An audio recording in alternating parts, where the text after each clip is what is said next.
Hola Flor, ¿qué tal? Hola.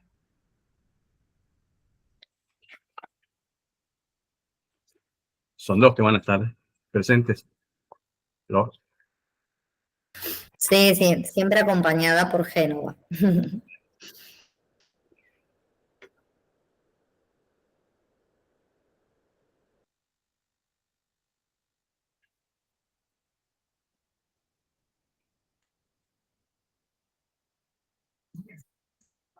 Hola Juliana.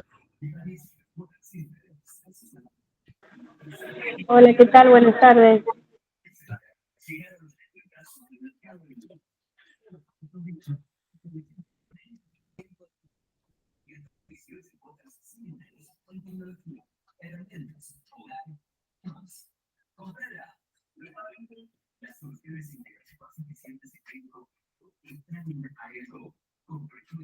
Hola Gloria.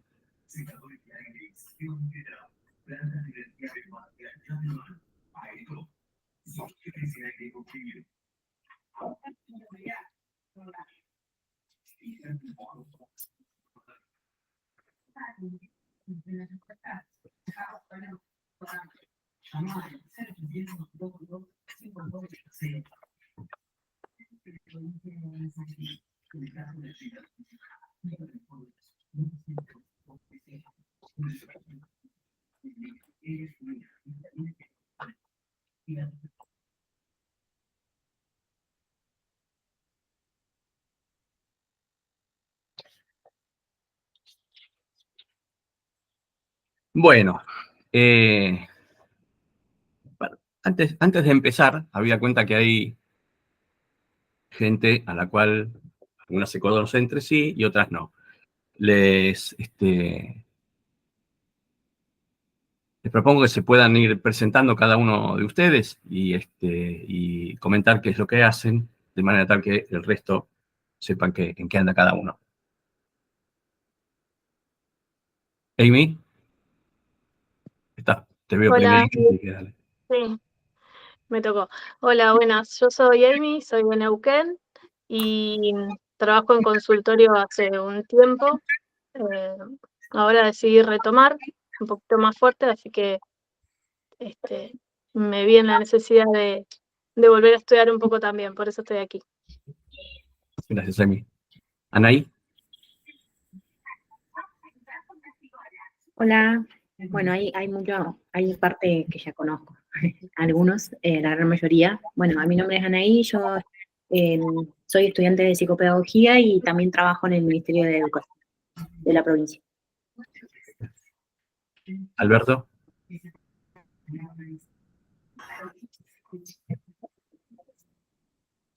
Alberto. Sí. Buenas tardes, mi nombre es Alberto y soy estudiante del curso. Belén, Garay.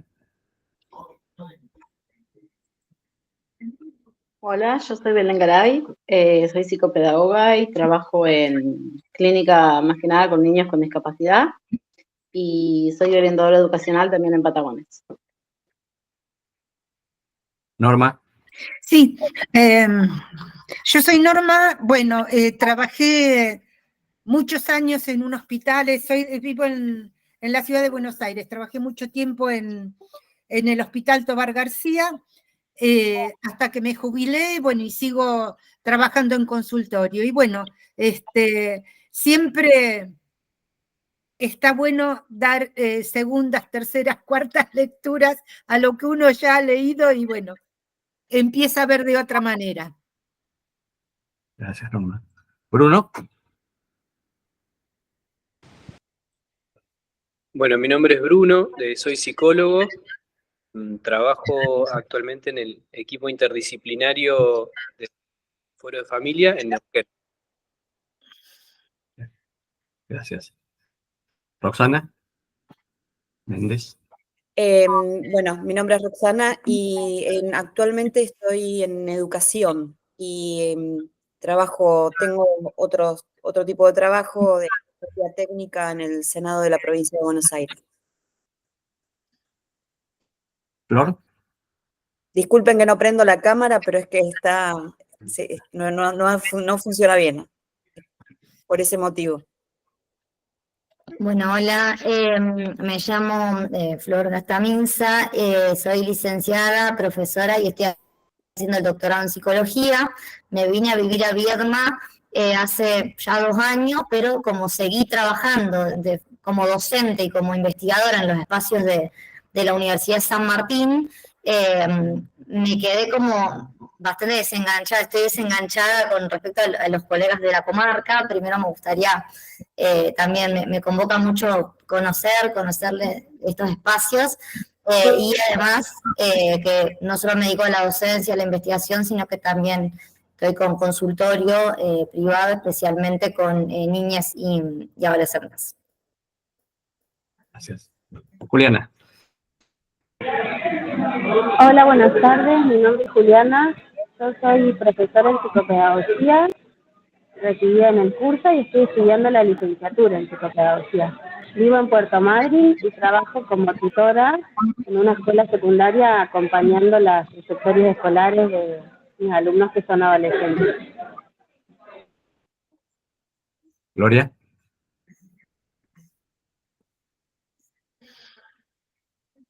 No se escucha.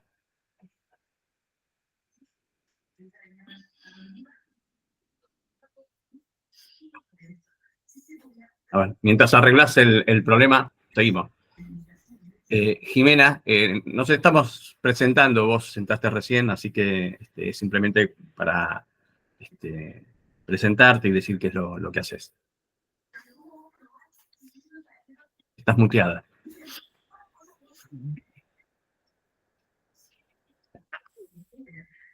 Ah, se está acomodando, dice. Bueno. Gloria, ¿podés hablar ahí?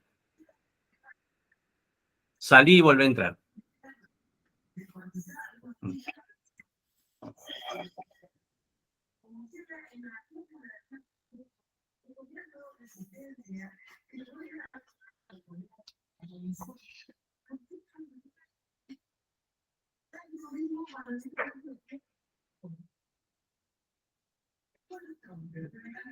A ver, Gloria. No hay caso. Bueno, encontraré la vuelta y arrancamos.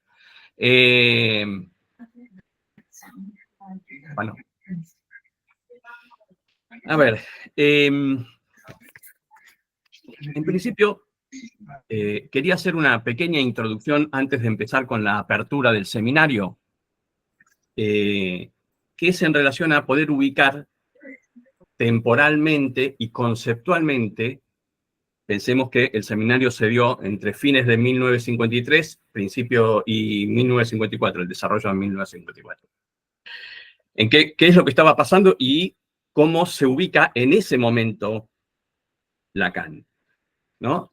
Este primer momento, escúchenlo esto como para tenerlo en cuenta, estos primeros seminarios de Lacan y su enseñanza, hay una primacía de lo simbólico. Hay una primacía de lo simbólico, donde tiene una importancia que después con el tiempo, bueno, esto va a ir cambiando. Pero inicialmente, aquello que tiene que ver con lo simbólico, para los que no me conocen, si hay algo que no se entiende o algún concepto que ustedes no tienen claro o no lo tienen trabajado, porque hay gente de distintos recorridos, me paran y me preguntan las veces que sea necesario.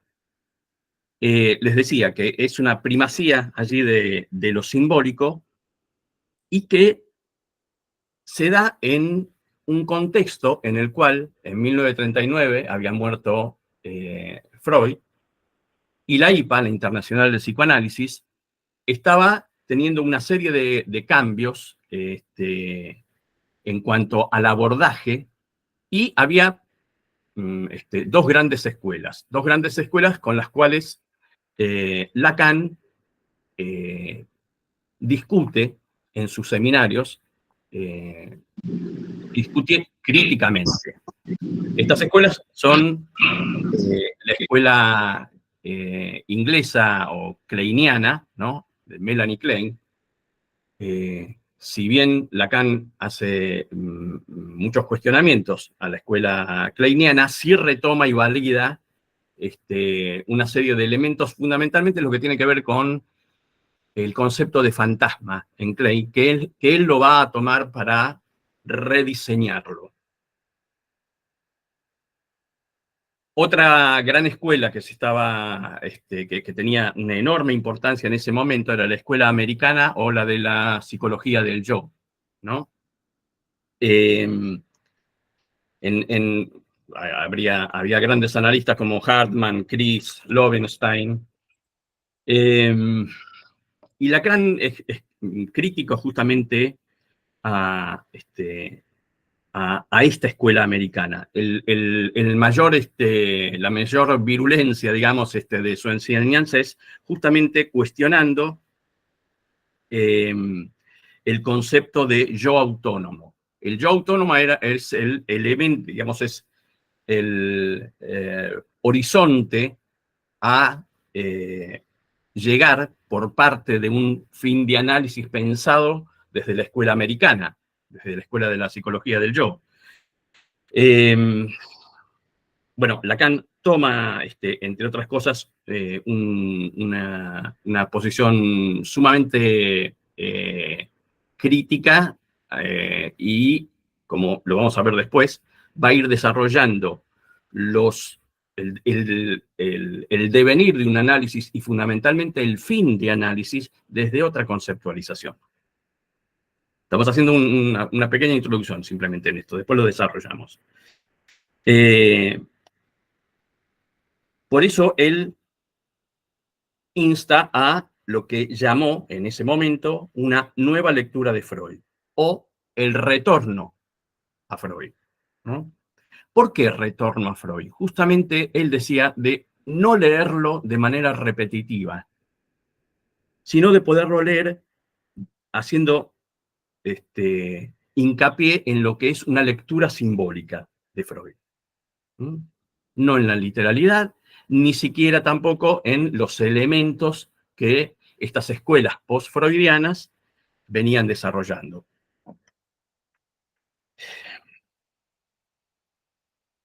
Este es un elemento para tener en cuenta en cuanto a ese momento, a esa instalación de los seminarios lacanianos que apuntaban en parte a eso. Hay un elemento también que él toma en cuenta, que es la inclusión, a partir de esta lectura simbólica, de lo que es la escuela estructuralista.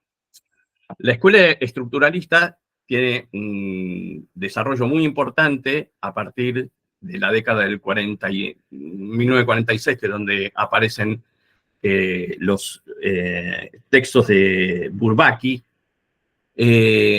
Bourbaki era un grupo de matemáticos que justamente instalaron la cuestión estructuralista para poder hacer un desarrollo de las matemáticas, lo que a nosotros nos ha llegado, por ejemplo, como la matemática moderna o matemática de conjuntos. No sé si las tienen presentes. Bien. Y de la escuela estructuralista toma tres elementos importantes, tres autores centrales, que lo vamos a ver repetido muchas veces en el desarrollo de los seminarios de Lacan, fundamentalmente los primeros, a veces citados de manera textual y otras veces aludiendo a la conceptualización de cada uno de ellos. Son Lévi-Strauss, ¿no?, antropólogo, Ferdinand de Saussure, un lingüista, y Hegel, que era un filósofo del siglo XIX, del cual, me adelanto un poco, de allí toma el concepto de deseo, fundamental para el desarrollo lacaniano. A Hegel, Lacan no lo toma de manera directa, sino a partir de un maestro de filosofía francés que se llamaba Koyev, ¿no? Tiene un texto que se llama La dialéctica del amo y el esclavo, que es un desarrollo de Hegel vía Koyev, ¿no? Esta es una lectura de Koyer sobre Hegel. ¿Qué es lo que se toma en el estructuralismo? ¿Qué es la definición de una estructura? ¿No? Y dicen que la estructura es un conjunto de elementos que van a conformar un conjunto covariable. Si se modifica un elemento, se modifican todos los demás. Es distinto a lo que es un sistema, ¿no? Donde no existe esta covariabilidad. ¿Por qué es importante esto para nosotros? Esto lo podemos ver en la clínica de manera habitual, ¿no? Donde a partir de un movimiento en una estructura, supongamos una estructura familiar, se producen otros reacomodamientos, ¿no? La pregunta que toma el estructuralismo a lo largo del siglo XX es: ¿de qué manera se estructura el hombre? ¿No? Cada uno desde su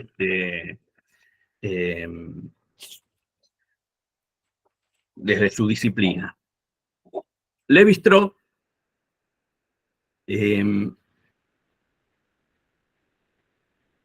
que trabajó fuertemente y fue durante muchos años la cabeza visible del estructuralismo, divide a la vida del hombre entre la naturaleza y la cultura, ¿no? Cosa que en Lacan también lo vamos a ir viendo esto. Dice, ¿por qué y cómo? Se pregunta Lévi-Strauss, ¿por qué y cómo el humano deja la naturaleza y se introduce en la cultura? Es una pregunta que él se hace. Y Lévi-Strauss lo que dice es que lo que permite el pasaje de la naturaleza a la cultura es que haya ley. La ley es justamente lo que ordena y organiza una sociedad. Eso es lo que permite el pasaje de una a la otra. Esa ley, para Lévi-Strauss, digamos, y que la ubica como ley universal, es la prohibición de la ley del incesto, ¿no? La ley de prohibición del incesto. Lo que podríamos decir, para el padre, no te acostarás con tu hija; para la madre, no reintegrarás tu producto, ¿no? Sí. Y dice que es la primera ley fundante de toda comunidad humana. Esa ley, dice Lévi-Strauss, esa ley es la que nos humaniza. Y esa ley cae no sobre cualquier cosa, sino sobre la sexualidad. Esto es muy importante porque, ¿qué es lo que implica una ley? ¿No? Pensemos en cualquiera de las leyes que uno tiene presente. A ver, un ancestral podría ser los 10 mandamientos, ¿no? ¿Recuerdan alguno de los 10 mandamientos? Los escucho yo ahora. Cualquiera. No matarás. ¿Algún otro? No desearás la mujer de tu prójimo. Exactamente. ¿Qué más? Amarás a Dios sobre todas las cosas. No tomarás su santo nombre en vano. Las fiestas. Honrarás a la madre y al padre. Bien. Fíjense que la mayoría de ellos, ¿no? La enorme mayoría, ¿con qué comienza? Con no. Exactamente, ¿no? Lo que tiene que ver en relación a la ley es: hay algo que queda por fuera. Hay algo que se prohíbe y por lo tanto queda por fuera. Eso que hace que quede por fuera es justamente lo que permite que haya lazo social, dice Lévi-Strauss, ¿no? Con otros. O sea, lo que queda por fuera, podríamos pensarlo de una otra forma, como lo que falta, lo que es imposible, lo que... Hay algo que queda por fuera para que justamente haya posibilidad de lazo social. Podríamos decirlo de otra manera: no todo ¿eh? Que haya no todo para que haya lazo social. Vuelvo a repetir, si hay algo que no se entiende, paramos y nos detenemos el tiempo que sea necesario. Digo, el tiempo que sea necesario por lo siguiente, y esto es una cuestión ya más general. Para poder leer psicoanálisis en general y Lacan en particular, no es aconsejable la velocidad, sino la profundidad. Entonces, en ese sentido nos vamos a tomar el tiempo que sea necesario, porque lo que nos interesa es profundizar, para poder justamente analizar el texto de la mejor manera posible. Fíjense ustedes entonces que en Lacan va a tomar de estos elementos de referencia de Lévi-Strauss este eje y va a investigar cómo se estructura el ser humano dentro de la estructura simbólica en la que se halla. Si estamos hablando de que hay una ley, esa ley ya es una estructura simbólica, ¿no? Y es una estructura porque estructura los modos de relación de una sociedad y deja por fuera otros. Entonces, dentro de la estructura simbólica en la que se halla un ser humano, bueno, es allí como se estructurará. Hace un par de semanas, una mujer joven me comentaba las dificultades que tenía para poder darle algún grado de autonomía a un hijo de ella que tiene un retraso madurativo, el chico tiene 28 años ahora, y tiene a su vez ataques de epilepsia. Entonces, ella me decía, bueno, como esto le dificultaba poder hacer otras cosas, pero que había una dificultad de ella pescaba, hay algo, que había una dificultad en terminar de soltarlo, ¿no? Cuando le pido que hable sobre eso, a partir de determinadas asociaciones, llega a un punto en el cual comenta que sus padres que vivían en el campo, en Struedel, que es para los que no son de Viedma, una zona relativamente cercana, ¿no? Y que sus padres, en relación a su primera hija, cuando esta hija tenía algo menos de un año, se enferma, tiene fiebre, y en el trayecto desde el campo donde estaban hasta el hospital, la bebé muere, ¿no? Y lo que queda transmitido allí es que la abrigaron demasiado. Esa era la interpretación de estos padres, que la habían abrigado demasiado y que justamente la temperatura la mató, la nena. Se dan cuenta que ahí hay un hilo de culpa que se da en ese texto. A partir de eso, hay justamente una cuestión de transmisión de distintas maneras. Ella comentaba que todas los relatos infantiles y las canciones que le fueron transmitiendo a ella y a las hermanas, tiene un hermano más también, pero fundamentalmente a las mujeres, eran canciones y relatos en alemán, porque Struedel es una colonia alemana, entonces manejan como lengua materna el alemán. Cuestiones en torno a la muerte, ¿no? Canciones infantiles, pero que aluden a la muerte. El soldado le vino a pedir la mano de la princesa al rey, entonces el rey se enojó y lo fusiló, sé yo, la niña iba caminando por el río y se ahogó, toda una sucesión de relatos en ese sentido, ¿no? Con lo cual, fíjense cómo hay algo en el orden de esa estructura simbólica, ¿no? Que se transmite a partir de la palabra, tiene efectos sobre mi paciente y sobre el resto de sus hermanas, ¿no? Que todas tienen la misma dificultad, ¿no? Entonces, hay algo ahí en el orden de la estructuración primaria, ¿no?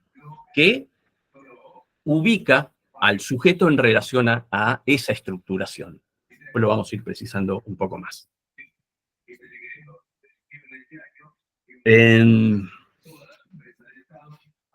Y también es como un elemento clínico por excelencia, es como en los primeros tiempos, ¿no? En los primeros momentos de un análisis, es muy importante poder saber en qué se referencia como sujeto, ¿no?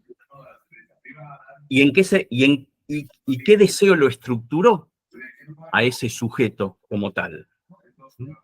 ¿Por qué? Justamente por estas cosas que estamos comentando, ¿no? Hay algo en el orden de la estructuración y que se da de determinada forma. Decía que otros de los autores que toma Lacan dentro del estructuralismo está el de Lévi-Strauss, que se lo conoce como el padre de la lingüística moderna. Lévi-Strauss era contemporáneo a Freud, pero nunca tuvieron contacto entre sí y Freud nunca supo de las enseñanzas de Lévi-Strauss.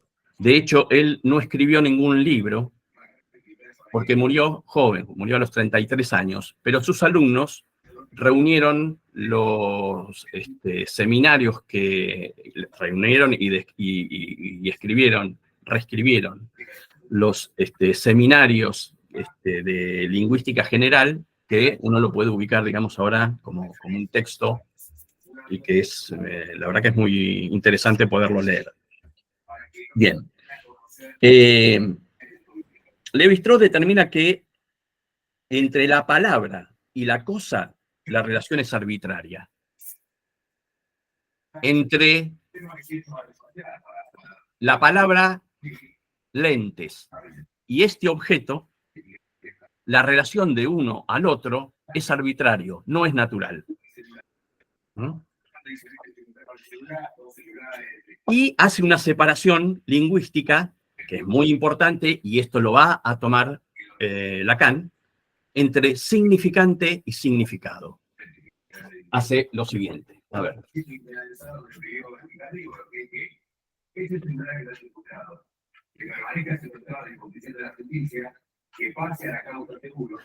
Hay un micrófono abierto. Sí, hay un micrófono abierto. Sí,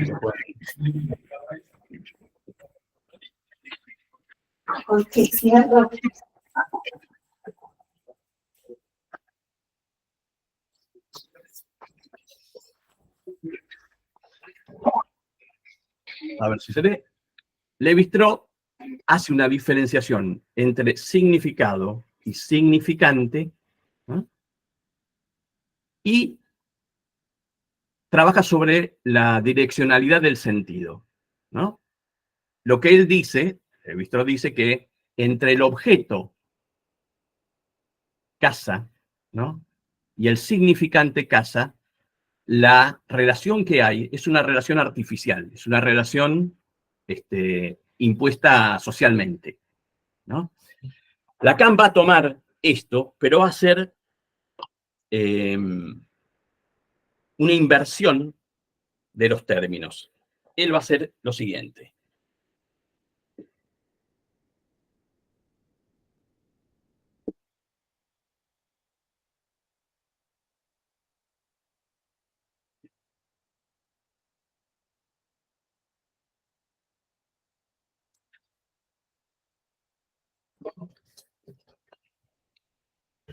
La inversión que hace, se dan cuenta ustedes que ubica al significante por sobre el significado. ¿Por qué? Porque Lacan lo que plantea es una primacía del significante. Primacía del significante, ¿no? Lacan invierte esta fórmula de Saussure para el psicoanálisis. Para el psicoanálisis, insisto. Lacan no hace lingüística, ¿no? De hecho, él dice que él es lingüistero, porque en realidad toma los elementos lingüísticos para generar otro tipo de relación dentro del campo del psicoanálisis. En este sentido, lo que es importante es justamente que, esto sí es tanto para Lévi-Strauss como para Lacan, el significante siempre es representacional. ¿Qué significa? Que representa al objeto. Es representacional. ¿Por qué digo que es una pena que que Freud no haya sabido de la existencia de Lévi-Strauss? Porque justamente Freud, en estudios sobre la histeria, lo que él dice que, piensen ustedes que Freud no era ni psicólogo ni psiquiatra, era neurólogo, era un famoso neurólogo en Europa. Y él, tratando de ahondar en neurología, llega a la París de Charcot, un maestro de neurología muy importante, tan importante que yo, que soy médico, cuando estudié anatomía, estudiaba los cortes de Charcot en el cerebro. Cortaba permanentemente en franjas el cerebro. ¿Para qué? Para poder determinar dónde está la falla anatómica que determina la patología en cuestión.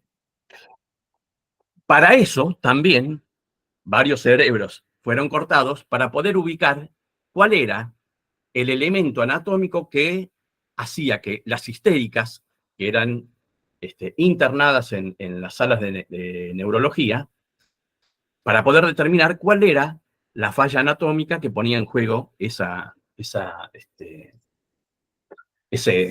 alteración. Y lo que Freud dice en esa época es: yo me encuentro con que las fallas que tienen, o las dolencias que tienen las histéricas, mayoritariamente era en el orden de lo femenino, que esas alteraciones no guardan una correlación con la anatomía, ¿no? Sino con lo que el sujeto o la sujeto representa de esa anatomía, ¿no? Alguien puede decir, me duele el brazo, y para determinada persona el brazo empezará acá, para otros acá, y para otros un poco más arriba, donde no tiene correlación con la anatomía concreta, ¿eh? Entonces, esta cuestión de lo representacional es de enorme importancia justamente en la clínica, porque con esto vamos a ir trabajando. Por lo tanto, decíamos que hay en ese sentido una primacía del significante sobre el significado, ¿no? ¿Por qué esto es importante, esta primacía del significante? Porque nosotros necesitamos poder escuchar más que comprender. Poder escuchar, ¿no? Y escuchar en el sentido de el significante. El significante como sí, como tal. A ver, ejemplo. Uno reciente. Un muchacho que sus padres estuvieron separados, su madre se lo llevó a vivir a otra provincia, él estaba viviendo en Buenos Aires con su padre y su madre vuelve a su provincia de origen, que era Córdoba, y durante 5 años no puede ver al padre porque la familia de la madre, con cierto poder, produce una serie de interferencias para que el padre no pueda acceder a ver al chico. A los 5 años, el padre se presenta y le dice, bueno, ¿vos sabés quién soy yo? El pibe le dice que no, bueno, yo soy tu papá, ¿no? Pero la relación que tiene allí es justamente con cierta distancia, ¿no? Y además hay algo en el orden de la pertenencia que permanentemente en este muchacho se juega. Piensen que él no le está diciendo, él está diciendo, vos sos, yo soy tu padre. Él no está diciendo, vos sos mi hijo. Uno puede decir, es lo mismo. Como si está diciendo una cosa, está diciendo la otra. No es lo mismo. La inscripción que se produce allí es absolutamente distinta, ¿no? Y este muchacho, el padre de él era un piloto de aerolíneas, ¿no? Con lo cual, entre otras cosas, no lo veía mucho porque el tipo viajaba permanentemente, ¿no? Y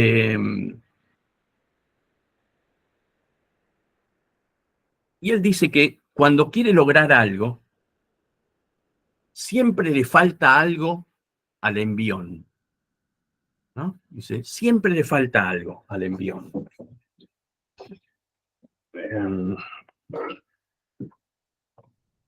Y empieza a hablar como si estuviera hablando de otra cosa, del padre, ¿no? Una cosa absolutamente banal del padre.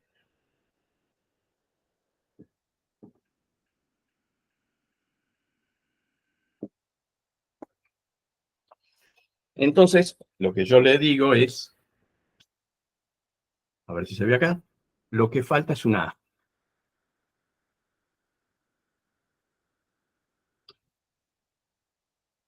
¿Se entiende? Letra de médico, perdón. Ahí falta algo, efectivamente. Cuando yo estoy diciendo eso, no entiendo qué es lo que estoy diciendo, no tengo cabal comprensión de lo que digo. Lo que estoy trabajando es sobre el significante, no sobre el significado. Sigo.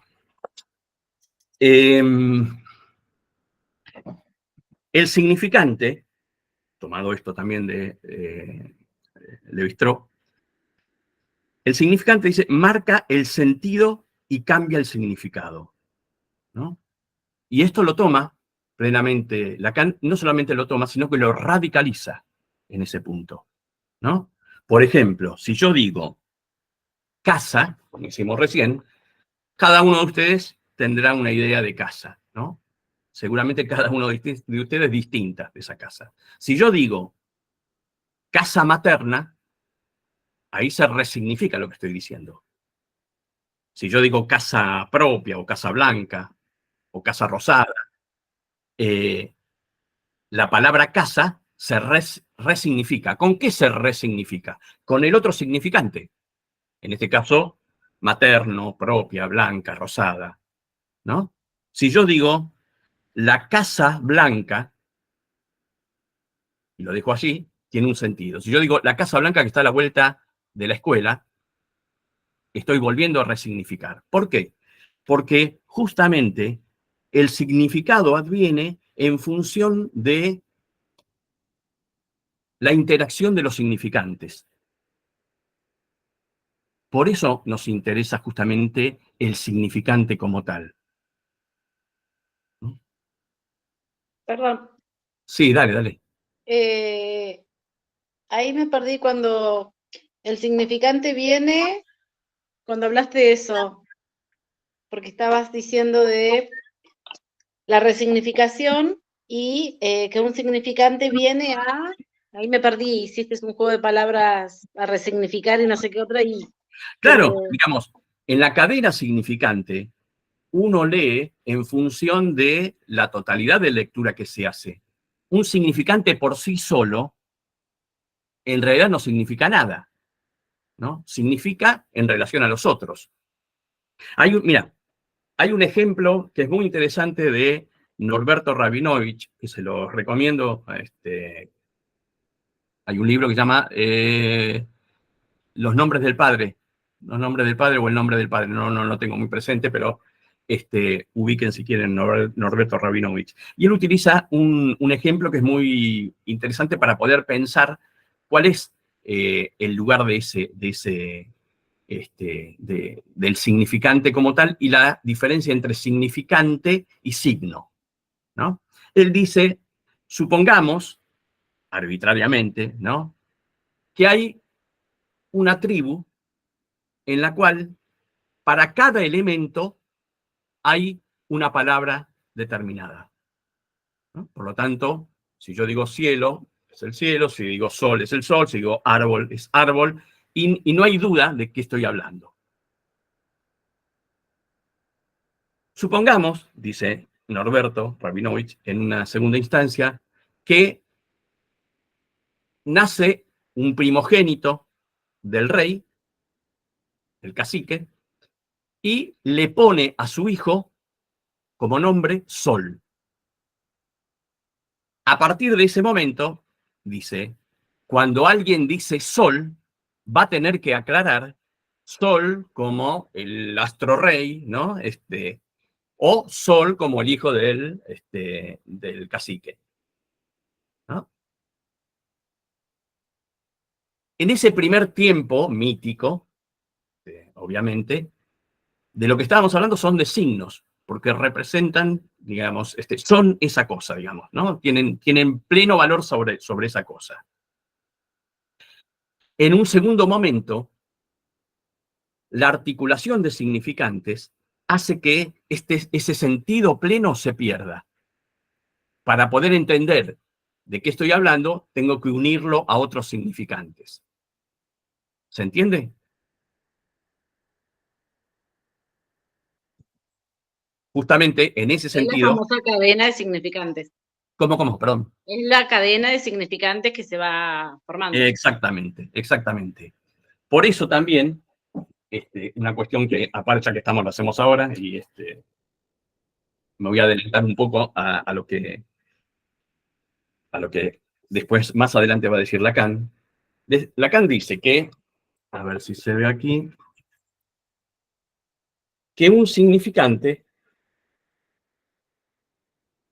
es lo que representa a un sujeto para otro significante.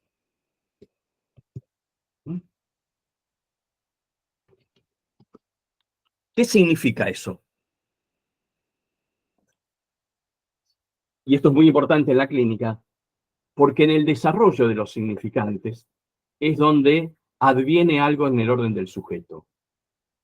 ¿Y qué cosa es significante? ¿Todo lo que dice el sujeto? No. Son algunos tienen valor significante, ¿no? Freud ubicó algunos que tienen que ver con el acto fallido, con las equivocaciones, con la clínica, con los síntomas, ¿no? En los cuales hay efectivamente, a partir de ahí, uno puede ubicar algo del sujeto. Por ejemplo, a ver.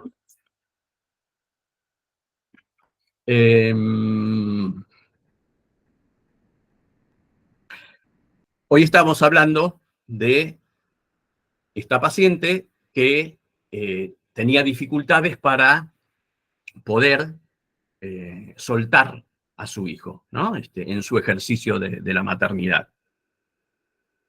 Cuando uno lee dificultad para soltar a los hijos, ¿no?, del lado de ella, y después esos significantes se repiten en relación a dificultad de soltar a los hijos por el lado de sus padres por la muerte de aquella hermana, ¿sí?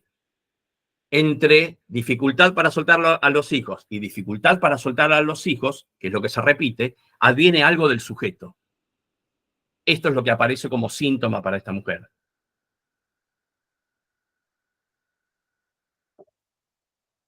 ¿Vamos bien? ¿Sí?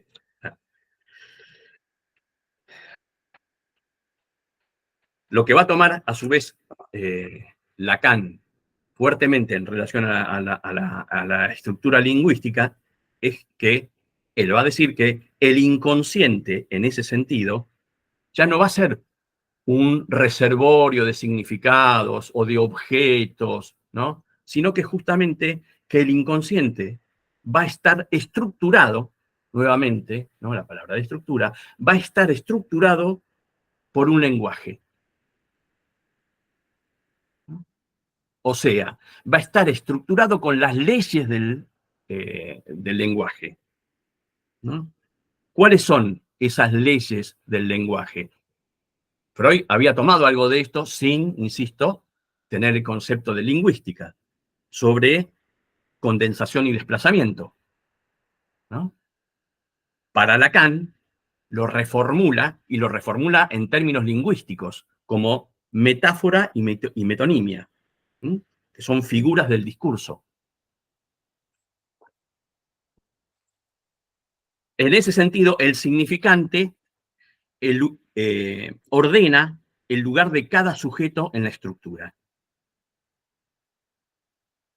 El significante ordena el lugar de cada sujeto en la estructura. Esto es muy interesante para, que es algo que Lacan desarrolla en el texto de Edgar Allan Poe, de La carta robada, ¿no? Por si alguno no lo tiene presente. En ese cuento hay una carta que la reina recibe y que en una escena en la cual está la reina, el rey y el ministro ve que la reina hace todo lo posible para ocultar esa carta del rey. ¿No? A partir de eso, él sabe que tiene algún poder con el cual poder presionar en ese sentido.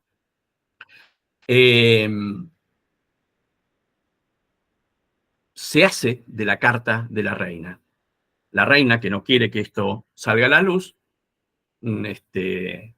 manda primero, digamos, a la policía a buscar. La policía, un comisario, entra al despacho del ministro y no encuentra a esa carta. Por lo tanto, contrata a un investigador, Dupont, que tiene una primera entrevista con el ministro, mira todo lo que era el despacho y demás, y ubica algo que le interesa allí, ¿no? Que era un papel que estaba doblado sin ninguna cobertura ni nada, puesto entre otros papeles. Entonces, Dupin entra a la noche al despacho del ministro, saca ese papel y ahí estaba la carta robada, ¿no? Se la devuelve a la reina. ¿Qué es lo interesante en ese texto? Que nunca aparece qué es lo que dice la carta. No interesa. Lo que interesa es la función que tiene esa carta, ¿no? Además, en francés, por eso lo toma también Lacan, carta es lettre, ¿no? Carta es lo mismo que letra. Esa letra, ¿no?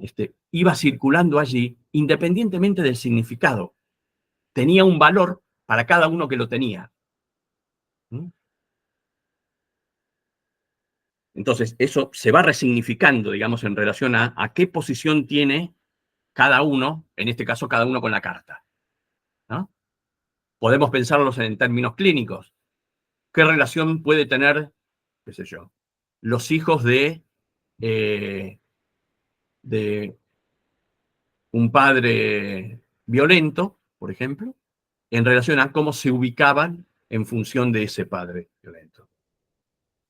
No todos los hijos, y ustedes lo van viendo en la clínica,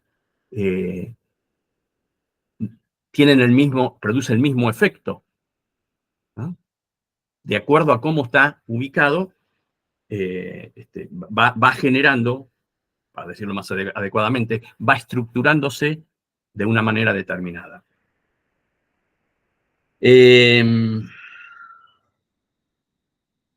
Bueno. Por ejemplo, cuando habla de metáfora y metonimia, la metáfora es justamente la creación de un nuevo sentido.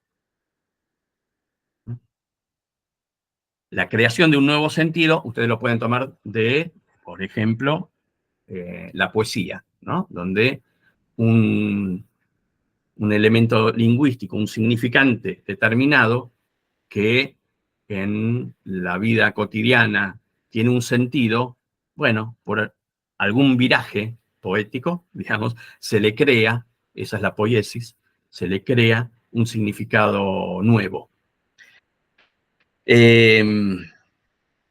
Por ejemplo, esto que estábamos hablando antes de avión, envión, ¿no? Ahí se crea un significado distinto, ¿no? Cuando alguien dice, por ejemplo, una chica decía los otros días, ¿no? Eran las primeras entrevistas, entonces me dice, bueno, sí, estoy casada hace tantos años, y me dice, y no tengo hijos, porque decidí que no quiero ser mamá. Siempre lo tuve decidido así, no quiero ser mamá. Cuando empieza a hablar, y habla de su madre, habla cosas espantosas en relación a su madre, pero de muchísimo sufrimiento, rondando la crueldad, uno podría preguntarse qué madre no quiere ser, ¿no? Ahí madre adviene con otro significado, ¿no? Y la metonimia es el reemplazo de un significante por una relación de cierta cercanía. Por ejemplo, de continente a contenido.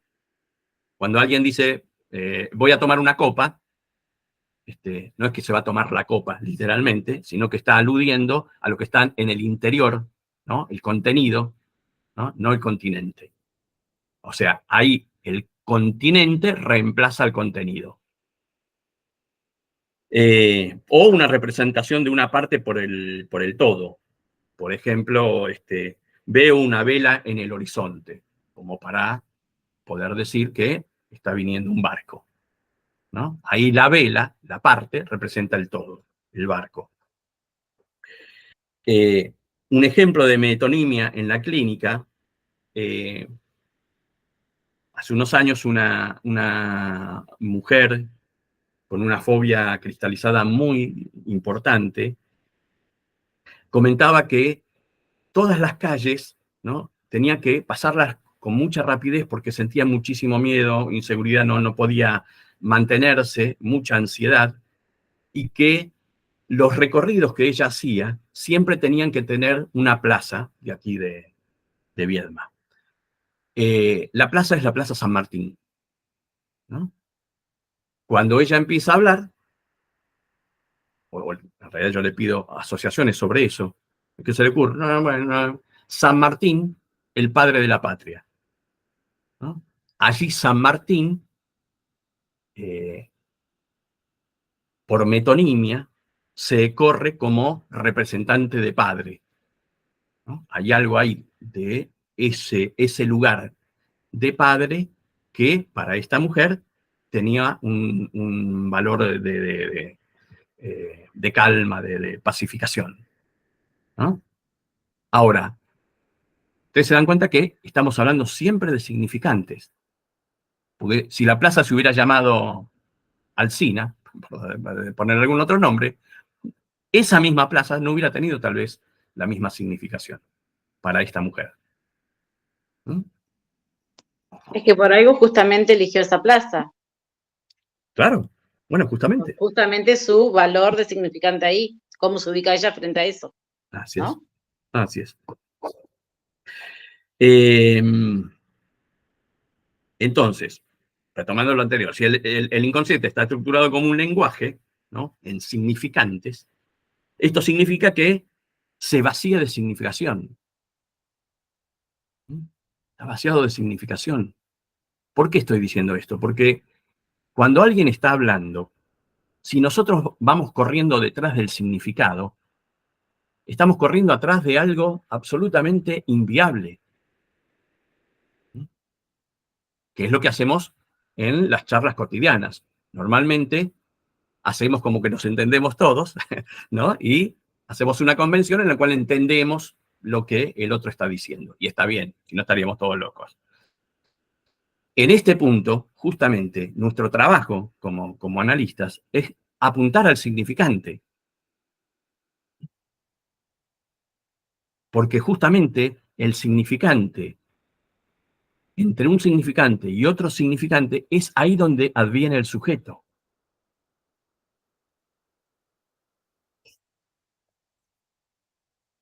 Un ejemplo clarísimo de eso son los sueños, ¿no? Si uno cree que puede interpretar un sueño a partir del significado, dice tal cosa, entonces nos movemos en función del significado, en realidad lo que se pierde es el valor clínico de un sueño en el sentido de un despliegue de una cadena de significantes.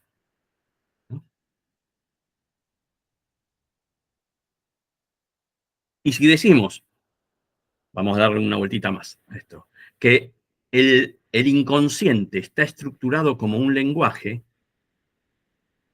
fíjense cómo lo dice Lacan, el inconsciente está estructurado como un lenguaje.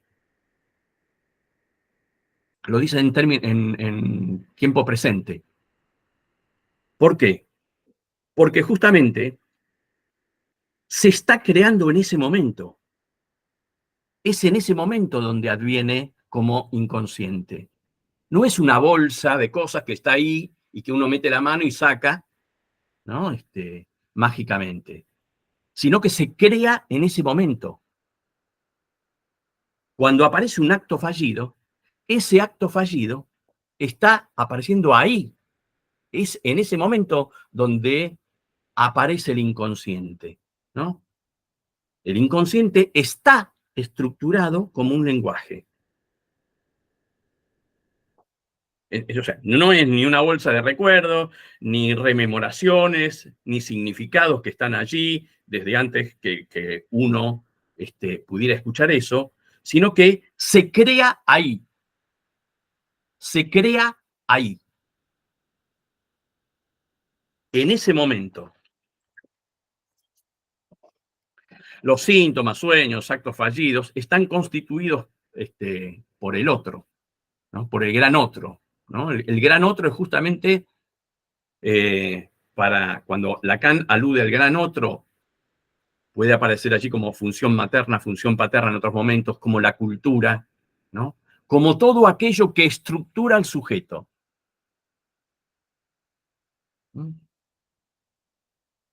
Digo, esos están constituidos por el gran otro, y hay un gran otro que en ese sentido está hablando en mí. Cuando alguien tiene una equivocación, ¿no? Uno podría decir, bien, me equivoqué, listo, sigamos de largo. Bueno, nosotros en nuestra función hacemos otra cosa, ¿no? Porque allí quien está hablando no se reconoce en eso que está diciendo. No, yo quise decir tal cosa, ¿no? Sí, pero hay algo ahí donde hay un desconocimiento porque el otro está hablando en mí en ese momento.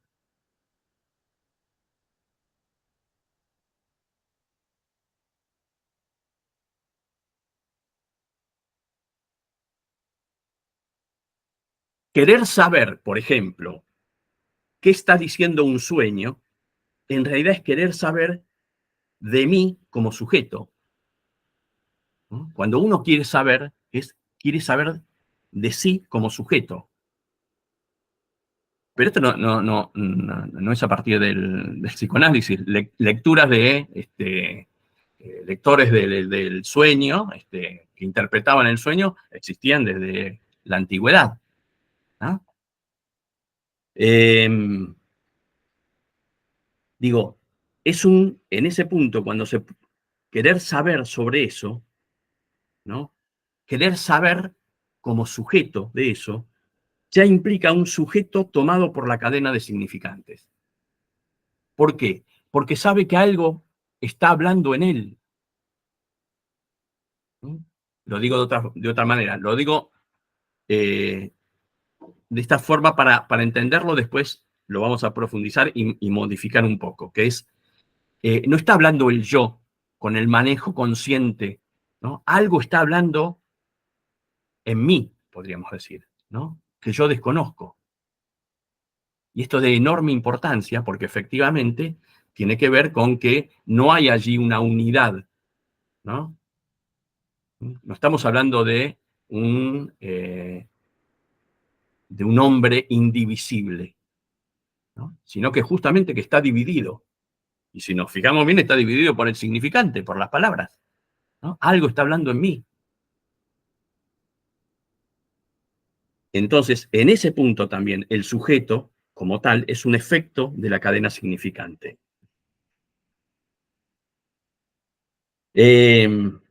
Decíamos entonces que un significante es lo que representa a un sujeto para otro significante, porque en la cadena significante que nos estructura con sus propias leyes, esa cadena significante nos anticipa estructuralmente a nosotros al nacer y antes de nacer, ¿no?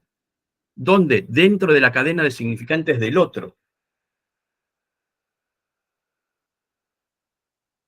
¿no? Lo que uno sabe en estos casos de, vean, me gustaría que mi hijo fuera tal cosa o espero tal otra, de las buenas y de las malas, ¿no?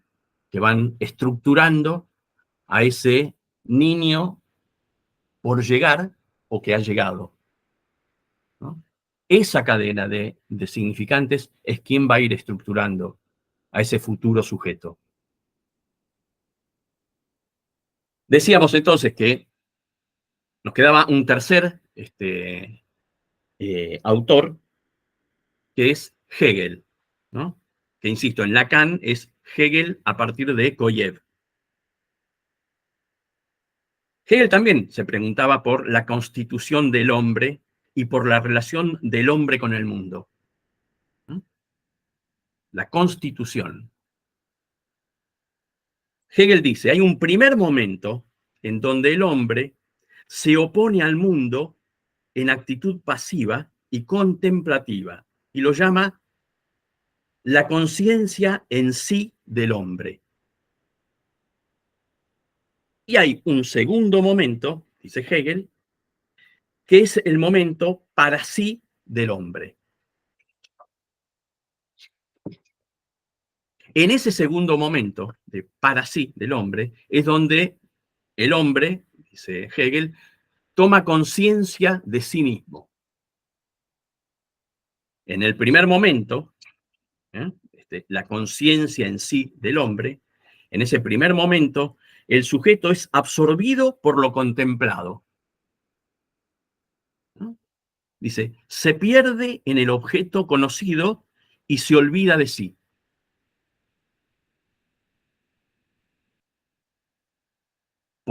Porque esa contemplación del primer momento revela al objeto, pero no revela al sujeto.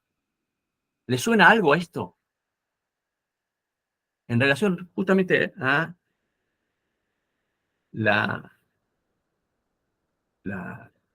teoría psicoanalítica y en general, la lacaniana, si ustedes quieren en particular. ¿A qué le suena?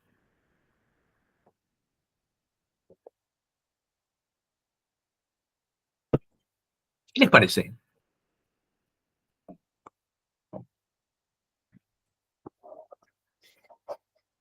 Dice que hay un primer momento en el cual... ¿Cómo? ¿Tiene que ver con el objeto A? No, es anterior, si se quiere. Porque lo que está ubicando allí es que lo primero que aparece es lo externo, ¿no? Y el reconocimiento de eso externo. Y el sujeto como sí no está reconocido por él mismo como tal. Digo, si uno piensa justamente en la estructuración y en los primeros tiempos de la estructuración, ¿no? Para el bebé hay un primer momento en el cual el otro es la totalidad, el gran otro es la totalidad. A la alienación, buenas noches. Exactamente, exactamente. A la alienación. Recordaba el texto de Narcisismo también, que habla de esto. Bien. Sí, y bueno, y en la constitución del sujeto justamente en relación a otro barra otros, ¿no? Que primero es necesario esa existencia de por fuera del sujeto justamente para que luego advenga. Así es. Sí, sí, Anaí. Bien, por eso vuelvo a repetir.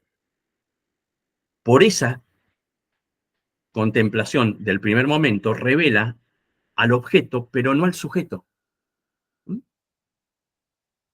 Para que un sujeto pase de la contemplación a la conciencia de sí, según Hegel, que es donde debe llegar el hombre, a la conciencia de sí, ese pasaje necesita de un deseo, dice Hegel.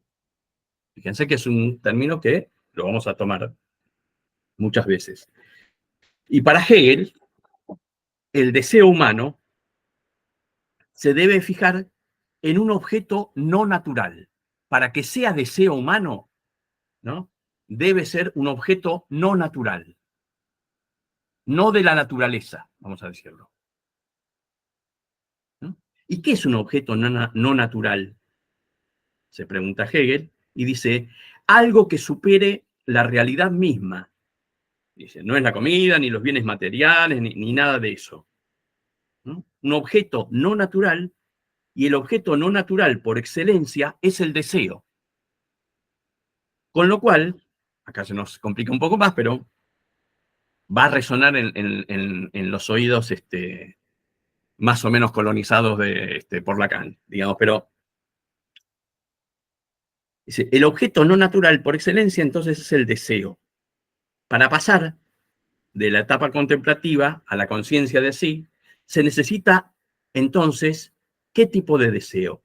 Un deseo de un deseo. ¿Mm? ¿Le suena? Lacan toma justamente este elemento hegeliano y ubica que el deseo es un deseo de otro, ¿no? Que se puede leer de otro, del otro y de otro deseo, en las dos vertientes. Deseo de un otro, de un gran otro, y deseo de otro como de otro deseo. Las dos vertientes.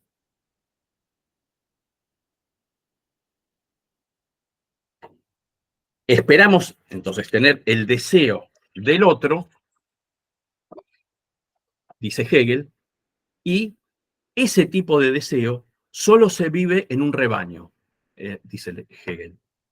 Porque el deseo de uno conduce al deseo del otro. Eso conforma la realidad de una comunidad.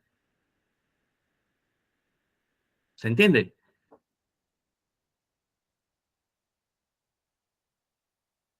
Lacan toma esta cuestión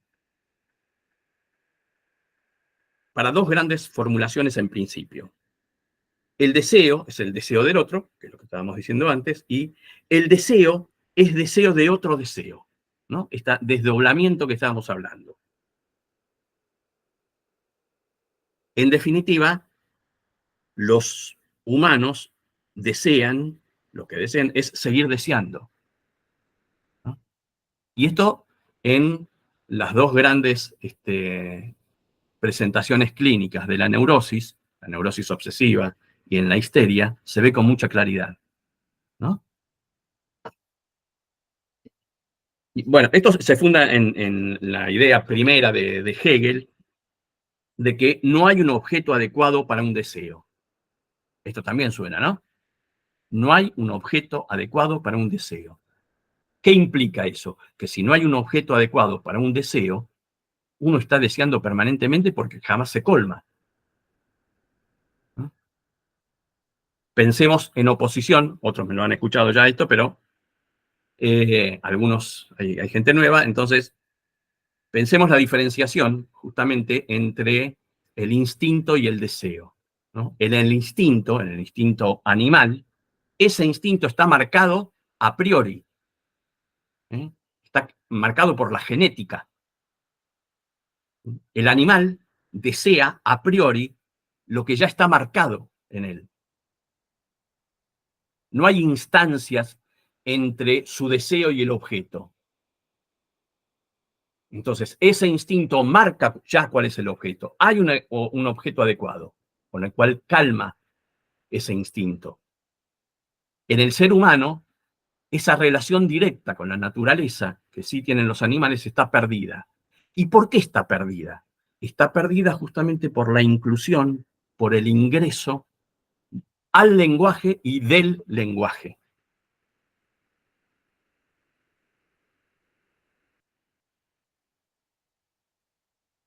También Hegel lo que plantea es el deseo de ser reconocido por el otro, ¿no?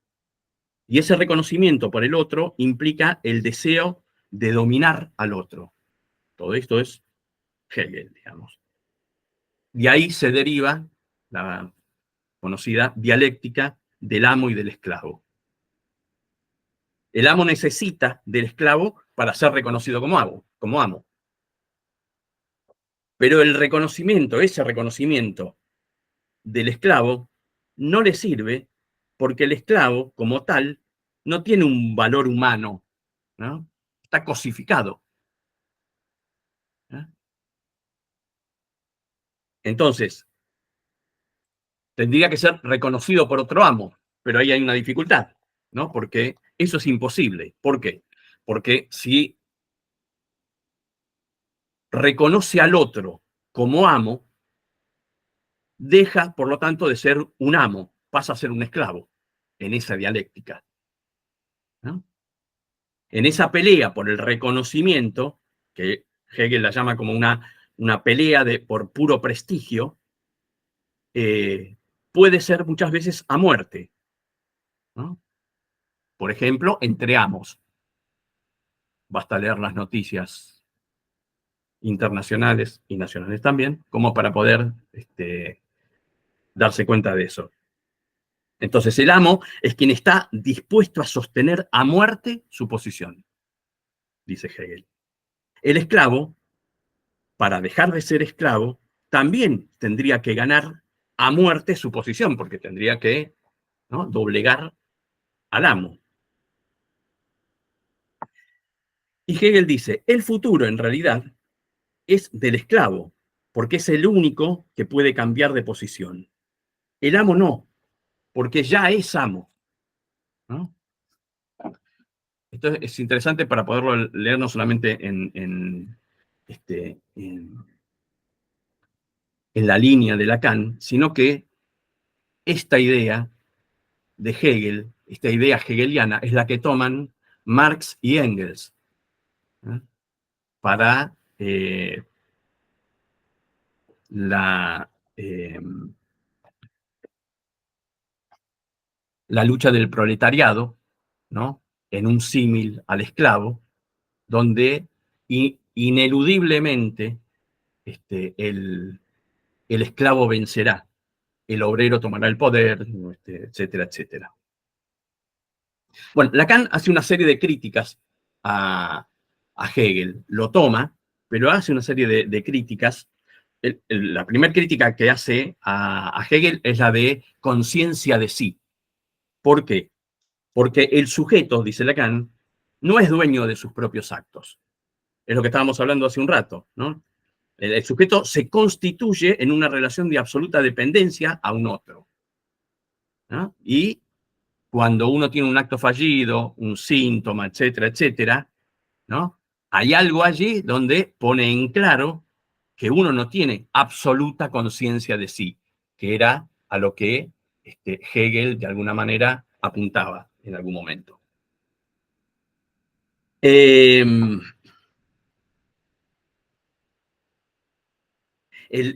humano en esa relación de dependencia con el otro la vive dice Lacan, esto, ¿no? El humano en la relación de dependencia como esclavo, podríamos decir hegelianamente, con el otro, hay una dificultad, dice ahí, en relación a esto de querer salir, que no siempre es así, ¿no? Porque se instala una relación, que es lo que no ubica acá Engels, en el orden del goce, una relación gozosa. En los inicios, ¿no?, entre pensémoslo nuevamente en la estructura de un niño, un bebé, y un otro, ¿no?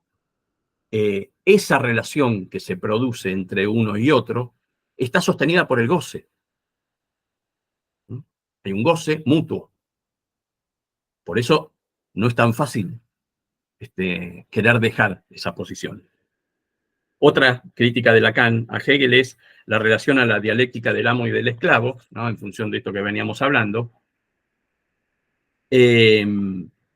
Y como ejemplo trae él la del neurótico obsesivo, donde el obsesivo posterga permanentemente su deseo esperando la muerte del amo, ¿no?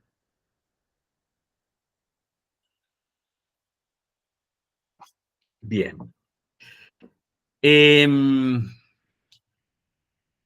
Esta era una introducción que se hizo más larga de lo que yo suponía, pero que nos permite poder ubicar los elementos conceptuales, por un lado, y los elementos referenciales en cuanto a la época en relación al movimiento psicoanalítico.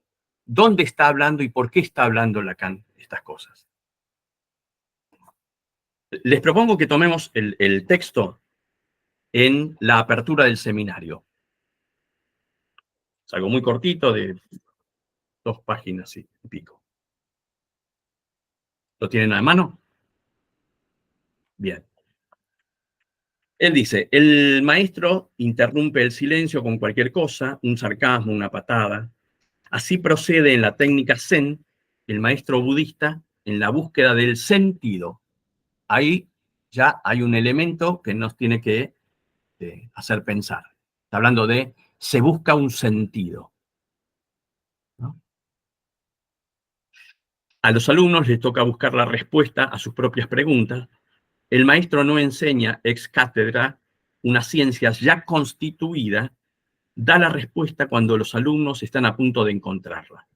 ¿A qué les suena esto?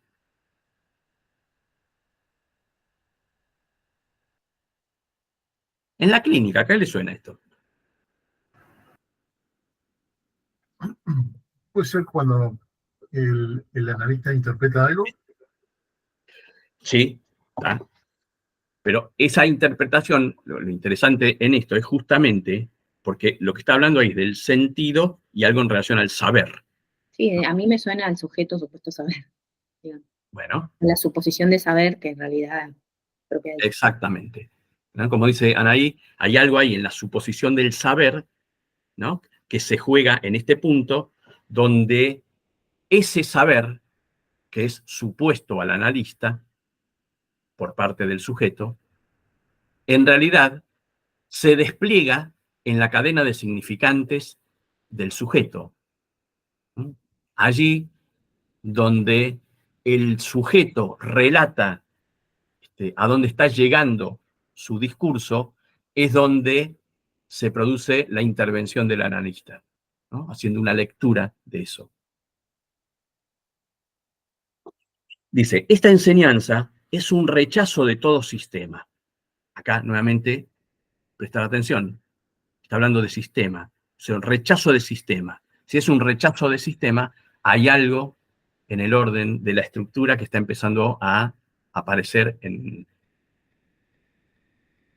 los dichos de Lacan. Descubre un pensamiento en movimiento, que sin embargo se presta al sistema ya que necesariamente presenta una faz dogmática. Y dice, el pensamiento de Freud está abierto a revisión. Reducirlo a palabras gastadas es un error. Cada noción posee en él vida propia.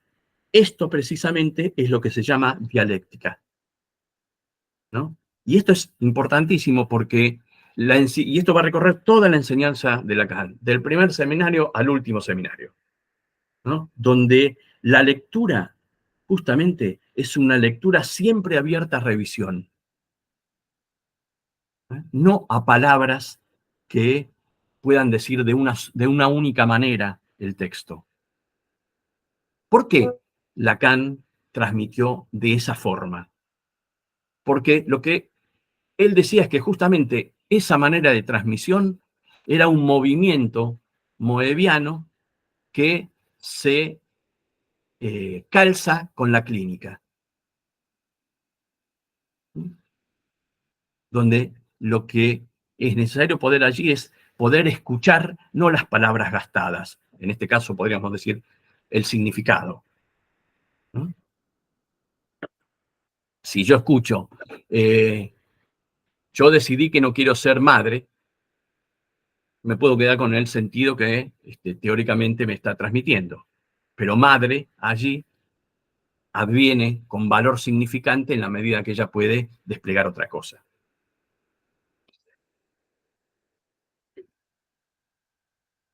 Algunas de estas nociones fueron, en cierto momento, para Freud, indispensables, pues respondían a una pregunta que él había planteado anteriormente en otros términos. Su valor solo se capta cuando se las resitúa en su contexto. Pero no basta hacer historia del pensamiento y decir que Freud surgió en un siglo de cientificismo. En efecto, con la interpretación de los sueños, es reintroducido algo de esencia diferente. La densidad psicológica concreta, a saber, el sentido, nuevamente. Fíjense cómo repite la cuestión del sentido. ¿Por qué estás diciendo eso? Porque el sentido no está dado de antemano.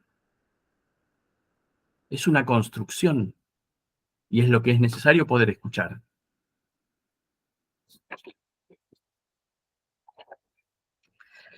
Desde el punto de vista cientificista, Freud pareció entonces coincidir con el más arcaico pensar, leer algo en los sueños. Leer algo en los sueños. ¿No? Subrayo lo de leer porque nuevamente nos ubica aquí en relación a la lógica lingüística, ¿no? Que tiene que ver con leer significantes. Leer algo en los sueños. Retornó luego a la explicación causal, pero cuando se interpreta un sueño, estamos siempre de lleno en el sentido. Es la subjetividad del sujeto, sus deseos, su relación con su medio, con los otros, con la vida misma, lo aquí cuestionado. Dice, nuestra tarea aquí es reintroducir el registro del sentido, otra vez.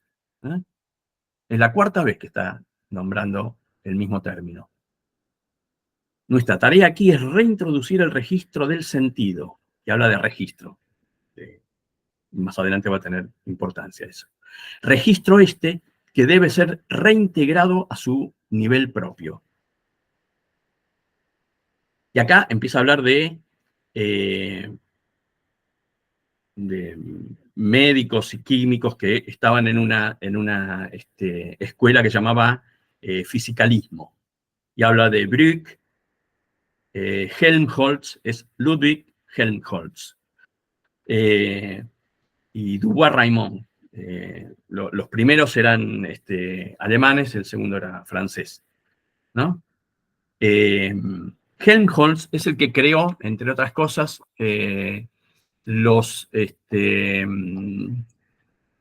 se me escapa el nombre, lo que utilizan los oftalmólogos para ver el ojo, el iris y el interior.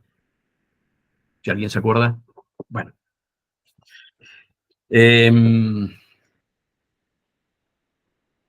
Digo, estos fisicalistas habían constituido una especie de pacto de fe. Todo se reduce a fuerzas físicas. Las de atracción y las de repulsión. Y la lógica que planteaba en relación a la fisiología, o sea, cómo funciona el cuerpo humano, estaba en relación a esas fuerzas físicas. De atracción y de repulsión. Dice, cuando se eligen estas premisas no hay razón alguna para abandonarlas. Y dice, si Freud, que Freud fue alumno de Brück y de Helmholtz, ¿no? Si Freud las abandonó, fue por haber confiado en otras, ¿no? En otras razones. Dice, osó atribuir importancia a lo que le ocurría a él, a las antinomias de su infancia, a sus trastornos neuróticos, a sus sueños. Por ello, es Freud, para todos nosotros, un hombre situado como todos en medio de todas las contingencias: la muerte, la mujer, el padre. ¿Sí? Esto constituye un retorno a las fuentes que apenas merece el título de ciencia. Con el psicoanálisis sucede como con el arte del buen cocinero, que sabe cómo trinchar el animal, cómo separar la articulación con la menor resistencia, ¿no? Fíjense que está ubicando el arte del analista, donde ingresar allí, piensen en ingresar en una articulación donde hay la menor resistencia para que se pueda ingresar y cortar, ¿no? Vuelvo al ejemplo de en avión, ahí hay algo, hay un corte que se produce que genera un sentido distinto, ¿no? Se sabe que existe para cada estructura, ¿no? Vuelvo a utilizar la palabra estructura, un modo de conceptualización que le es propio. Mas como se entra así en el sendero de las complicaciones, hay quienes se atienen a la noción monista de una deducción del mundo, y allí uno se extravía. La noción monista está volviendo a lo que decía Hegel en relación a la conciencia de sí, ¿no? Un hombre pleno, indivisible, un individuo en ese sentido. Individuo viene de eso, indivisible.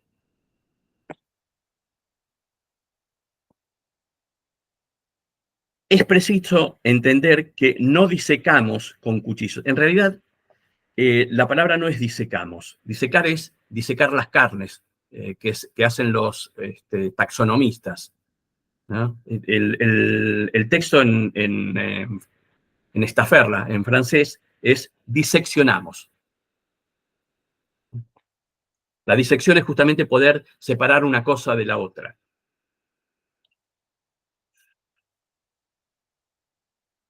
Es preciso entender que no diseccionamos con un cuchillo, sino con conceptos.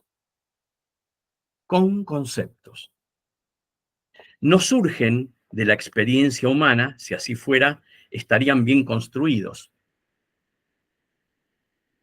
Las primeras denominaciones surgen de las palabras mismas, ¿no? Son instrumentos para delinear las cosas.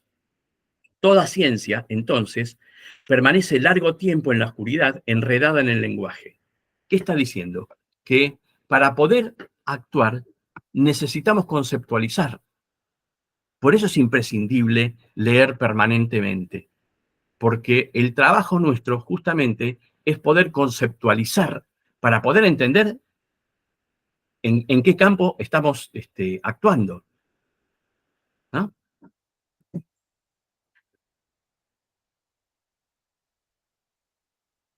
Esa conceptualización, dice él, viene del lenguaje cotidiano. Cuando yo estoy hablando, hoy estábamos hablando del otro, ¿no? Del gran otro, ¿no? O el concepto de goce o de deseo.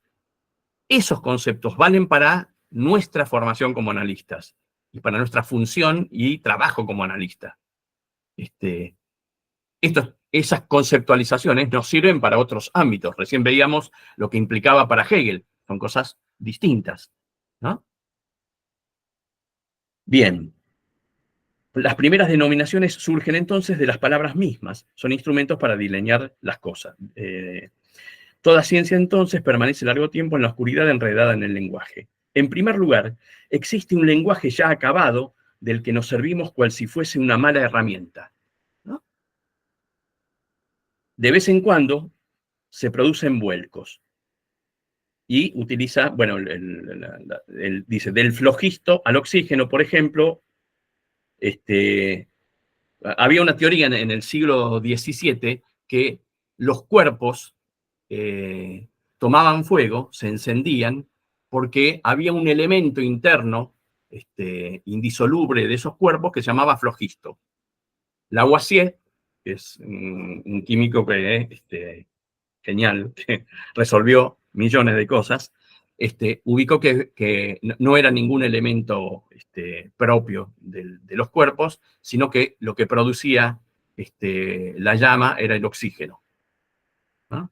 Por eso dice, de vez en cuando se producen vuelcos, del flogisto al oxígeno, por ejemplo.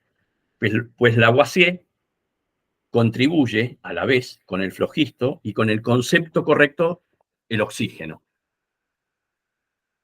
La raíz de la dificultad estriba en que solo pueden introducirse símbolos matemáticos u otros gracias al lenguaje cotidiano, pues es preciso explicar cómo se los va a utilizar. Lo que estábamos diciendo recién, ¿no? Conceptualizar. Estamos, pues, en cierto nivel del intercambio humano. Cuando él habla de intercambio humano, eso es un concepto que deviene del intercambio entre los cuerpos. Él lo va a oponer después, más adelante lo vamos a ver, un par de renglones más abajo, a el concepto de intersubjetividad. Vamos por parte.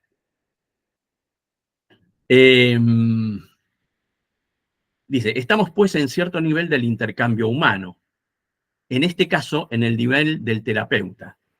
Freud está allí a pesar de su denegación, pero, como lo mostró Jones, se impuso desde el inicio la ascesis de no caer en el dominio especulativo al que su naturaleza lo inclinaba, ¿no? Una ascesis justamente es abstenerse de una serie de cosas. Se sometió a la disciplina de los hechos, al laboratorio, y se alejó del mal lenguaje.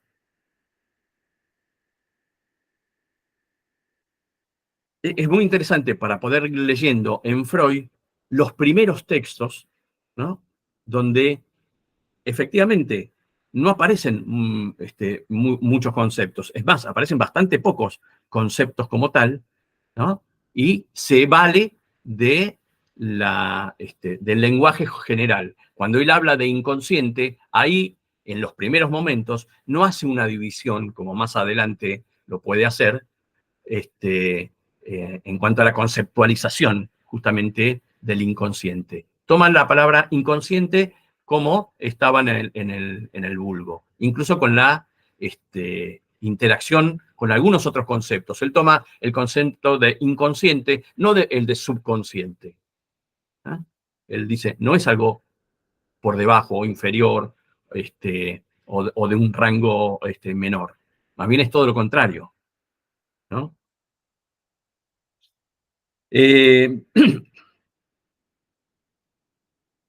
Consideremos ahora la noción de sujeto. Cuando se introduce el sí mismo. ¿A qué le suena lo de sí mismo? ¿Mm? Hegel, estamos hablando hoy, ¿no? Se introduce el sí mismo. El hombre que les habla es un hombre como los demás. Hace uso del mal lenguaje. El sí mismo está entonces cuestionado. El sí mismo de Hegel está cuestionado. ¿No? Así, Freud sabe desde el comienzo que solo si se analiza, progresará en el análisis de los neuróticos. Podemos agregar nosotros podemos leer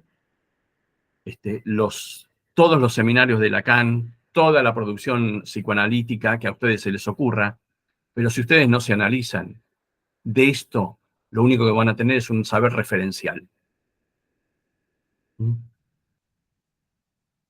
Y es también poder analizarse, ir generando conceptos no de saberes referenciales, ¿no? Sino conceptos que pasan por el cuerpo, por la carne.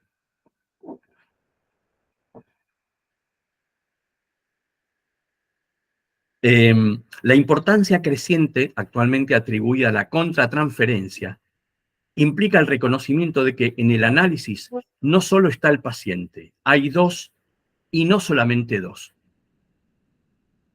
¿Qué les parece esta frase? Voy a parar de hablar un poco. ¿Qué les parece a ustedes?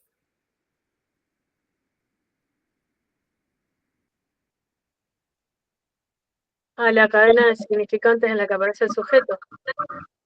Ujú. Bien, entonces... El hay- lenguaje. ¿Cómo? Perdón. Que aparece el lenguaje, que también está atravesada esa relación por el lenguaje que forma un tercero. Exactamente, exactamente, ¿no?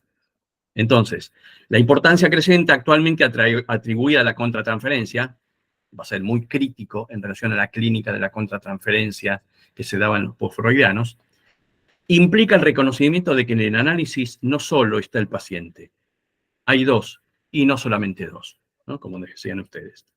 Fenomenológicamente, la situación analítica es una estructura, nuevamente, es una estructura, esto que, para aquellos que vienen leyendo Lacan hace mucho, dice, sí, no está diciendo nada nuevo. En ese momento sí, era algo absolutamente novedoso. Dice, la situación analítica es una estructura, es decir, que solo gracias a ella son aislables, separables ciertos fenómenos. Es otra estructura, la de la subjetividad, y acá hace la contraposición entre el intercambio humano, intercambio entre cuerpos, y el concepto de intersubjetividad, ¿no? De dos sujetos más el lenguaje, como ustedes bien decían antes. Dice, es otra estructura, la de la subjetividad, la que crea en los hombres la idea de que pueden comprenderse a sí mismos. Nuevamente la crítica a la noción de el sí mismo, ¿no?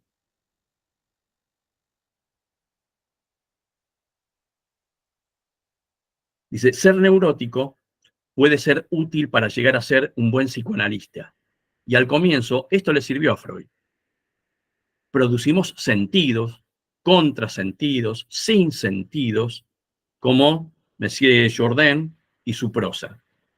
Él está aludiendo ahí a una novela del siglo XVII, en el cual el señor Jourdain era un nuevo rico, con muchísima guita, el tipo, pero quería parecerse a los nobles. Y no tenía ni la educación, ni la trayectoria, ni los elementos de referencia que podría tener un noble. Entonces, la novela se desarrolla en las burlas que los nobles le hacían a escondidas por cómo hablaba, por cómo se vestía, por los modales que tenía, etcétera, etcétera. Entonces, dice, ser neurótico puede ser útil para llegar a ser un buen psicoanalista. Y al comienzo esto le sirvió a Freud. Producimos sentido, contrasentido, sinsentido, como Monsieur Jourdain, su prosa. Aún hacía falta encontrar allí los lineamientos de la estructura, nuevamente. Hacía falta encontrar allí los lineamientos de la estructura. También Jung, maravillándose, redescubre en los símbolos de los sueños y de las religiones ciertos arquetipos propios de la especie humana. Esta también es una estructura, pero distinta a la estructura analítica. De paso, ubica a Jung en otro lugar. Freud introdujo el determinismo peculiar de esta estructura. De allí la ambigüedad presente por doquier en su obra. El sueño, por ejemplo, es deseo o reconocimiento del deseo, ¿no? Fíjense que acá resuena nuevamente Hegel. ¿Es deseo o reconocimiento de deseo? ¿No? Deseo de ser reconocido. O más aún, es el ego, perdón, o más aún, el ego es, por un lado, un huevo vacío, diferenciado en su superficie por el contacto con el mundo de la percepción, pero también, cada vez que nos topamos con él, quien dice no o yo, moi, yo, je, quien habla a los otros, quien se expresa en diferentes registros. La diferenciación en francés, que nosotros no tenemos, de poder decir yo, se da moi, y esto va a servir para toda la obra de Lacan, porque permanentemente alude a esto, el moi alude al yo como instancia psíquica, yo, superyo, ello. El moi es yo como instancia psíquica. El je es como cuando relata más en torno a el sujeto como tal, digamos, ¿no? A la persona del sujeto como tal. Vamos a seguir las técnicas de un arte del diálogo. Como el buen cocinero, tenemos que saber qué articulaciones, qué resistencia encontramos. El superyo es una ley sin sentido, aun cuando no tiene más fundamento que el lenguaje. Es una ley sin sentido, pero es una ley. ¿Por qué? Dice, es una ley. Porque justamente tiene como fundamento el lenguaje, y el lenguaje le da estructura.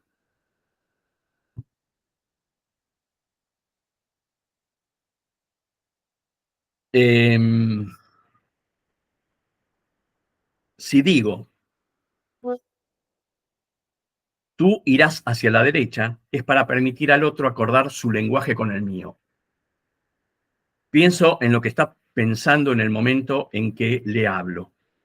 Este esfuerzo por encontrar un acuerdo constituye la comunicación propia del lenguaje. Bueno, esto, cuando nosotros estamos hablando, ¿no?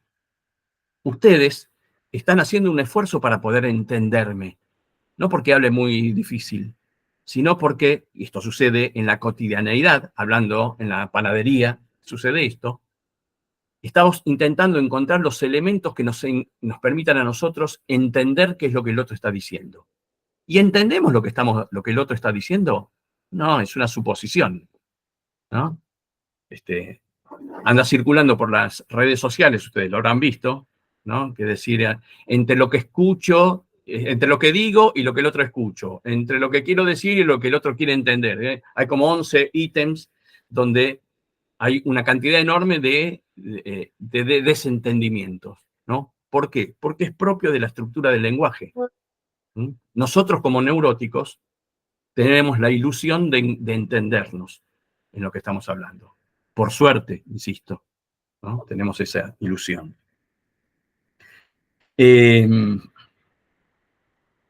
Entonces, este tú es tan fundamental que su intervención es previa a la conciencia. Por ejemplo, la censura, que es intencional, actúa antes que la conciencia. Funciona vigilante. Tú no es una señal, sino una referencia al otro. Es orden y amor. Es lo que estábamos hablando antes. Ese tú es lo que estructuralmente, ¿no? Un bebé se encuentra, vamos a decirlo de esta manera, un bebé se encuentra con ese otro materno, y el reconocimiento que hay allí, siguiendo la línea de lo hegeliano, es ese otro, ese tú. Primero está el tú. Después hay una constitución del propio sujeto. ¿Se entiende esto? Y si es no, me dicen, ¿eh? ¿Sigo?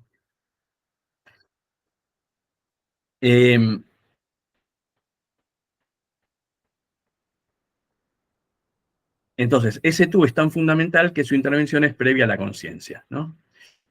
Vamos al otro. Del mismo modo, el ideal del yo es un organismo de defensa perpetuado por el yo. Un organismo de defensa perpetuado por el yo. ¿Para qué? Para prolongar la satisfacción del sujeto. Pero, paradójicamente, es también la función más deprimente en el sentido psiquiátrico del término, ¿no? ¿Por qué está diciendo esto? ¿Por qué les parece que está diciendo esto?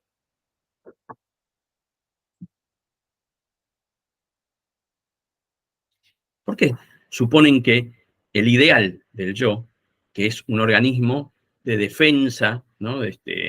Perpetuado por el yo para prolongar la satisfacción, termina convirtiéndose en algunas instancias como la función más deprimente en el sentido psiquiátrico del término.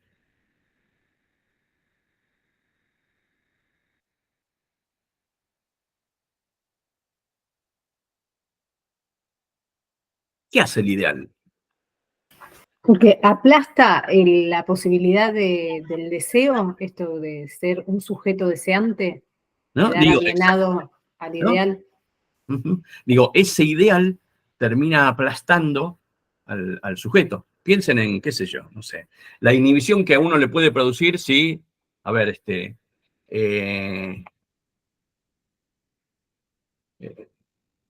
tengo que presentar un trabajo en un congreso, yo no sé quiénes van a ir y supongo que tengo que escribir a la altura de los otros que no sé quiénes son, ¿no? Pero ahí ya hay un ideal en juego.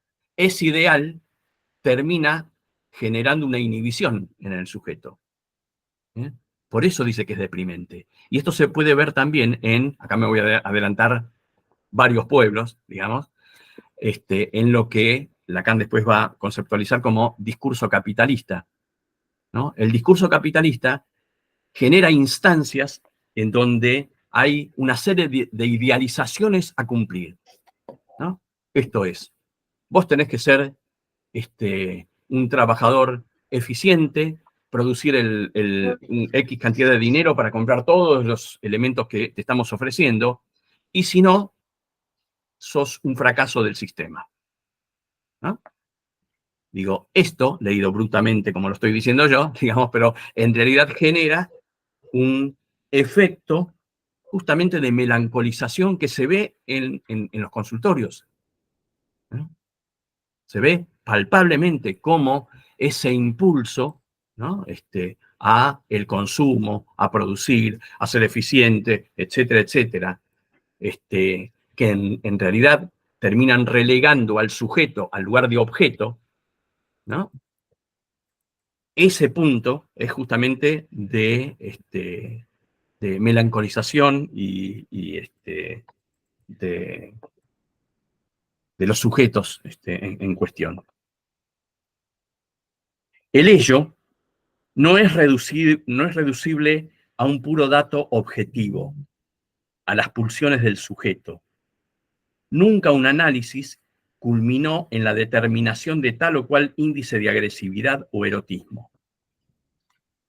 El punto al cual conduce el progreso del análisis, el punto extremo de la dialéctica del reconocimiento existencial es: tú eres esto, este ideal, de hecho, nunca es alcanzado, ¿no? Digo, nuevamente, podríamos decir, tú eres psicoanalista, ¿no? En realidad, en algún punto termina siendo un ideal, porque uno no es psicoanalista siempre. Y no me digo solamente fuera del consultorio, dentro del consultorio también, ¿no? Por eso Freud ubicaba al análisis dentro de los imposibles, junto con educar y gobernar, ¿no? Porque no se puede analizar todo y podríamos decir que para sostener esa función del analista, no todo es sostenible en eso, ¿no? En ser un objeto, ¿eh?, de convocatoria a la palabra del otro. Para que eso suceda, nuestras características como sujeto tienen que quedar entre paréntesis. Bueno, esto no siempre se logra, y es imposible de lograr plenamente.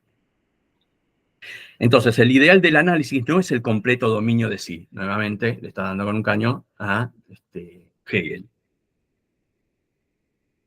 No es el completo dominio de sí, la ausencia de pasión. Es hacer al sujeto capaz de sostener el diálogo analítico, de no hablar ni demasiado pronto ni demasiado tarde.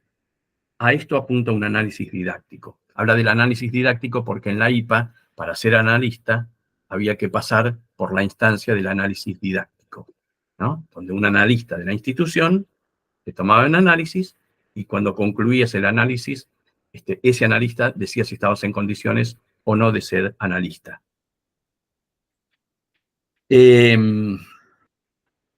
Se denomina razón a la introducción de un orden de determinaciones en la existencia humana, en el orden del sentido. El descubrimiento de Freud es el redescubrimiento en un terreno virgen de la razón. Bueno, y esto es central. Esto es central. Entonces, que nosotros podamos descubrir a Freud, y agregaría que podamos descubrir también a Lacan, es justamente siempre un redescubrimiento. Es un redescubrimiento porque la conceptualización que nosotros vamos a ir haciendo se constituye también a partir de nuestra neurosis, de nuestra historia, de nuestros recorridos. No es para todos igual. Bueno, esto es lo que vamos a intentar desarrollar aquí. Vamos a intentar también